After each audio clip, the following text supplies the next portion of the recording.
Assalamualaikum warahmatullahi wabarakatuh. Halo anak-anak, hari ini kita akan belajar statistika. Jika kemarin kita sudah belajar tentang data, hari ini kita akan melanjutkan pembelajarannya yaitu tentang penyajian data. Nah, materi yang akan kita pelajari pada kesempatan kali ini yaitu tentang penyajian data dalam bentuk tabel frekuensi dan penyajian data dalam bentuk diagram. Baik, kita pelajari terlebih dahulu penyajian data dalam bentuk tabel frekuensi. Data dapat kita sajikan dalam bentuk tabel atau daftar. Tabel frekuensi membuat kolom data, turus, dan frekuensi. Nah, untuk contohnya di sini Ibu mempunyai data yaitu data ulangan matematika kelas 4 yang terdiri dari 30 siswa. Nah, dari siswa pertama ada Tono yang memperoleh nilai 10, kemudian ada Dimas yang memperoleh nilai 8, Siti dengan nilai 7 sampai ke Nindi yang memperoleh nilai 10. Ini data nilai ulangan matematika kelas 4 ya. Nah, jika data yang tadi kita sajikan dalam bentuk tabel frekuensi, maka akan tampak seperti ini. Di mana untuk membuat tabel frekuensi, sebagaimana tadi sudah dijelaskan bahwa untuk tabel frekuensi itu memuat kolom data, turus, dan frekuensi. Karena data yang kita miliki tadi merupakan nilai ulangan matematika, maka untuk kolom yang ini, yang kedua setelah nomor, ini kita tulis nilai, kemudian turus, dan selanjutnya yaitu frekuensi. Dari data yang tadi yang sudah kita amati, terdapat beberapa nilai siswa dimulai dari yang memperoleh nilai paling kecil yaitu nilai 6 dan ada juga yang memperoleh nilai yang paling tinggi yaitu nilai 10. Nah, untuk membuat tabel frekuensi ini kita tulis nilai yang diperoleh siswa kelas 4 dari data tadi itu diurutkan dari yang memperoleh nilai terkecil dulu yaitu nilai berapa? Nilai 6, betul. Untuk turus ini yaitu jumlah siswa yang memperoleh nilai 6.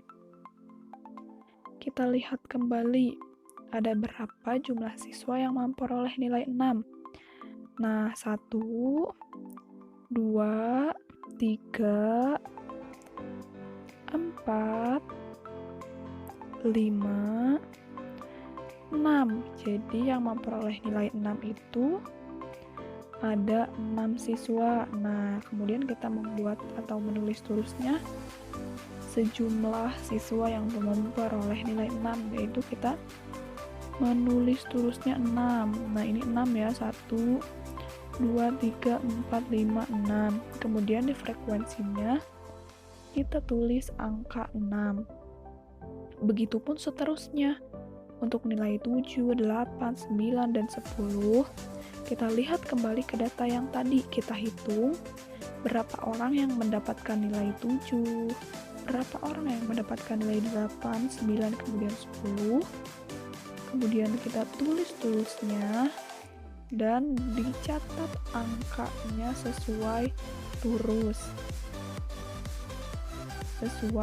turusnya. Nah, ini merupakan jumlah seluruh siswanya sebagaimana sudah disebutkan tadi bahwa siswanya berjumlah 30 orang dan memang jika semua frekuensi ini dijumlahkan maka jumlahnya itu yaitu 30 orang.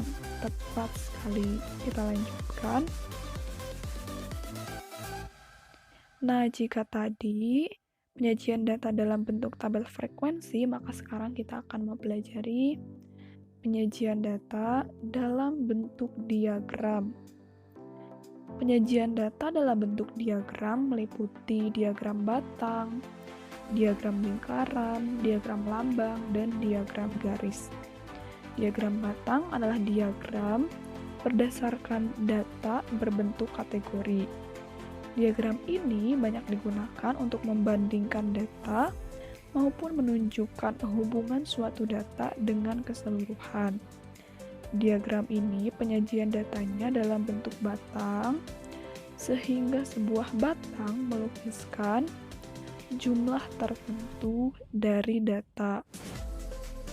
Kira-kira data siswa yang memperoleh nilai ulangan matematika tadi jika disajikan dalam bentuk diagram batang akan seperti apa ya?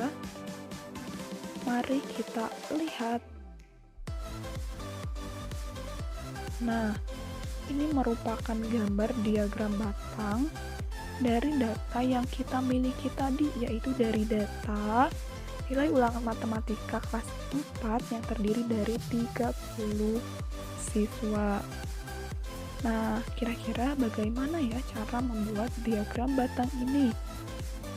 Untuk membuat diagram batang ini, yang pertama, buat sumbu mendatar. Nah, ini sumbu mendatar dan sumbu tegak yang saling tegak lurus. Nah, ini sumbu tegak. Jadi pertama itu membuat sumbu datar, kemudian membuat sumbu tegak, betul. Selanjutnya, sumbu mendatar dibagi menjadi beberapa skala bagian yang sama. Demikian pula untuk sumbu tegak. Demikian pula untuk sumbu tegaknya. Skala pada sumbu mendatar dengan skala pada sumbu tegak tidak perlu sama. Jadi kita buat skalanya. Untuk sumbu mendatar ini menyatakan keterangan atau fakta mengenai kejadian. Karena data yang kita miliki memuat tentang nilai, maka untuk sumbu datar ini keterangannya yaitu nilai, dan untuk sumbu tegak ini merupakan atau keterangannya yaitu banyak siswa atau frekuensi. Untuk skalanya, karena nilai yang dimiliki atau yang diperoleh siswa itu ada 5, dimulai dari 6, 7, 8, 9, sampai 10, maka untuk skalanya kita dibuat menjadi 5. 1, 2, 3, 4, 5. Kemudian untuk skala sumbu tegaknya yaitu tentang banyak siswa atau frekuensi, kita buat sampai 10. Karena jika dilihat dari data yang diperoleh tadi, yang memperoleh nilai paling banyak itu yang memperoleh nilai 7, yaitu dengan jumlah frekuensi 9 orang. Jadi untuk skalanya kita buat 10. Ada 1, 2, 3, 4, 5, 6, 7, 8, 9, dan 10. Nah, setelah kita membuat atau menentukan skalanya, kemudian tunjukkan satu batang untuk mewakili frekuensi data tersebut. Tadi sudah dijelaskan pada data yang kita peroleh atau dapat kita ketahui bahwa untuk siswa yang memiliki atau memperoleh nilai 6 itu ada 6 orang, betul. Jadi kita membuat batang di sini, membuat batang di titik 6 yang menunjukkan siswa yang memperoleh nilai 6. Juga untuk di sumbu tegaknya kita paskan atau kita luruskan dengan angka 6 karena kebetulan yang memperoleh nilai 6 yaitu ada 6 orang. Untuk yang memperoleh nilai 7 dari data yang tadi kita ketahui bahwa siswa yang memperoleh nilai 7 yaitu ada 9 orang. Kemudian kita membuat batangnya setinggi atau diluruskan atau dipaskan dengan angka 9. Nah, ini lurus ya dengan angka 9. Dan seterusnya sampai angka 10. Ketika sudah ditentukan batang-batangnya seperti ini, kemudian batang ini diberi diarsir atau diwarnai. Nah, kemudian batang-batang ini diarsir atau diwarnai ya. Dan yang terakhir, untuk penyajian data dalam bentuk diagram ini, jangan lupa diagramnya itu diberi judul. Nah, ini dia judulnya. Jadi jangan lupa untuk memberi judul pada diagram batang yang sudah kita buat. Nah, pada diagram batang ini judulnya yaitu diagram batang nilai ulangan siswa kelas 4. Nah, seperti itu ya. Itu merupakan cara sederhana untuk membuat diagram batang. Selanjutnya, nah anak-anak, dari tabel frekuensi atau diagram batang yang sudah kita buat, kita dapat dengan mudah mengetahui informasi yang disampaikan. Jadi, jika datanya sudah kita buat tabel frekuensi atau diagram batang, kita akan dapat dengan mudah untuk mengetahui informasi yang disampaikan. Contohnya nih, berdasarkan diagram batang di atas, dapat kita ketahui bahwa siswa yang memperoleh nilai 6 yaitu sebanyak 6 orang. Nah, siswa yang memperoleh nilai 6 ada 6 orang. Kemudian, siswa yang memperoleh nilai 7 ada 9 orang. Betul. Siswa yang memperoleh nilai 8 ada 7 orang. Ya, betul. Dan seterusnya sampai siswa yang memperoleh nilai 10 ada 4 orang. Dengan jumlah seluruh siswa kelas 4 yaitu 30 orang. Nah, ini keliru ya. Jadi jumlah seluruh siswa kelas 4 itu yaitu 30 orang ya, bukan 10 orang.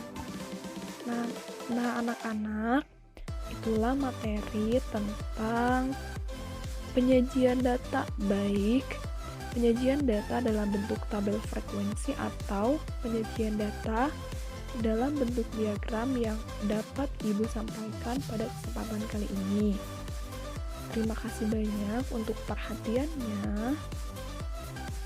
Sampai jumpa di pembelajaran matematika berikutnya. Wassalamualaikum warahmatullahi wabarakatuh.